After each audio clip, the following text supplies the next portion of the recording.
Oh no! Get up! Silence. I lay there, watching the world spin around me.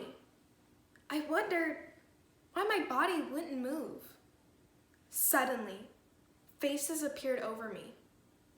They were talking to me, but their words weren't clear. Something was terribly wrong. I cried in pain as I was carried off the field.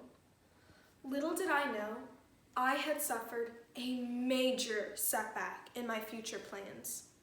My days ahead were going to be hard, painful, and challenging. Would I crumble and let it derail my plans of playing soccer in college?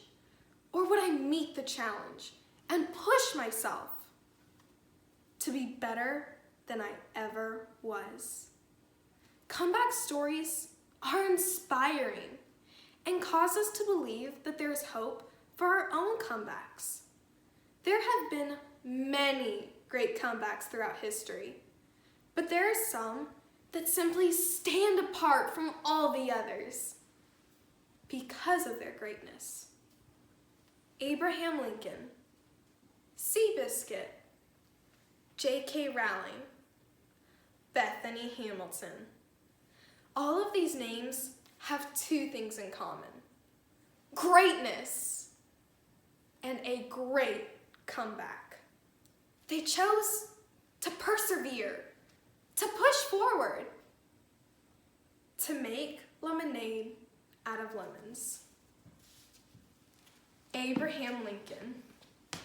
Many consider Lincoln the greatest president in American history.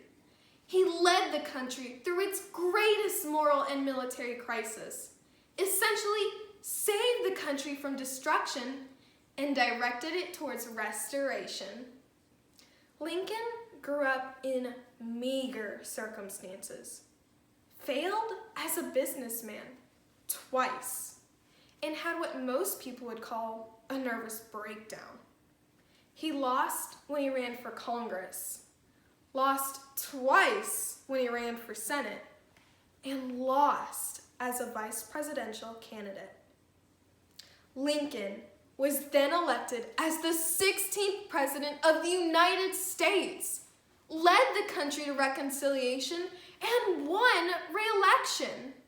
His leadership acumen, political skills, and outstanding speeches all contributed to his amazing comeback. Seabiscuit, the little horse that could. First, a joke, then a champ. But when a tendon ruptured, everyone figured that Seabiscuit had seen the last of his racing days. He was retired to a ranch where for 9 months he wandered a paddock, became fat, and even tried to race deer along the fences. After a period of recuperation, Seabiscuit recovered enough that his owner decided to give him one last chance to win the Santa Anita 100 Grander. And not only did Seabiscuit win, but he clocked the fastest mile and a quarter in track history and the second fastest ever run on an American track. J.K. Rowling. Just 5 years before publishing one of the most influential books of the 21st century, J.K. Rowling was living on welfare and struggling as a single mother. Rowling wrote the first book in the Harry Potter series while working during the night as a teacher. But the manuscript was rejected 12 times by publishers. When Harry Potter and the Sorcerer's Stone eventually did get published, Rowling was advised not to quit her day job because the chance of success was slim. And of course, with over 450 million Harry Potter books sold worldwide, we all know how that really turned out. Bethany Hamilton.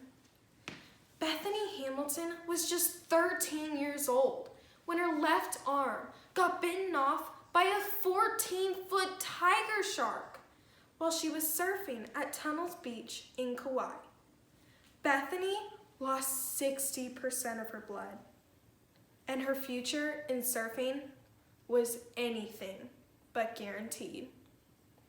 Just 26 days after the attack, Bethany was back on her board, and just 2 years later, she was a national champion. Her passion for her sport outweighed her fears 10-1. She refused to give up on her dreams of being a professional surfer and continued to persevere. This past year, I had one of the biggest setbacks in my 16 years of life. My injury on a hot night in August of 2019 sidelined me from all physical activities. It was an injury so painful, I had to fight back tears many days.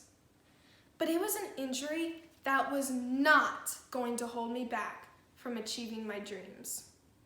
Comebacks are possible. In fact, they happen all the time. A comeback may seem impossible to you, but to some, it's just the next challenge. Life is full of setbacks, no matter who you are. How do you take a setback and make a comeback? Well, I choose to make lemonade.